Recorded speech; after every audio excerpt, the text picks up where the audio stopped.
Order types. Understanding different types of orders can help you enter and exit trades appropriately. These are critical tools for any type of trader, and combining these with your trading strategy can be highly beneficial in terms of avoiding risks and boosting your performance. Different brokers accept different orders, so you must confirm which kinds of orders you can use. Types of Forex orders. Market order.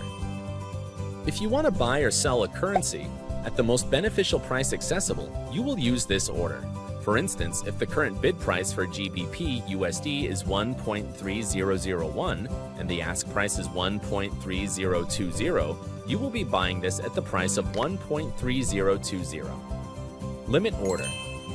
You will place a limit order to buy a currency that is below the market price or to sell a currency that is above the market price. An example of this will be GBP USD is trading at 1.3040, and you want to go long if the price gets to 1.3010. You can either watch the market constantly and use a market buy order, or you can set a buy limit order at that price so that you don't have to constantly watch the market. In doing so, your order will be automatically carried out at the price you set.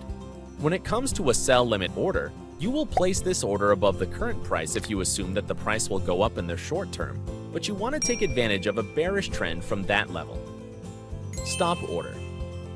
Stop orders are placed to sell below the market or buy above the market at a certain price.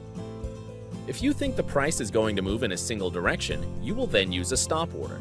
If you want to join an upward price movement, if the price is going higher, you will set a buy stop order above the existing price. If you want to join a likely downward trend, you will set a sell stop order below the existing price.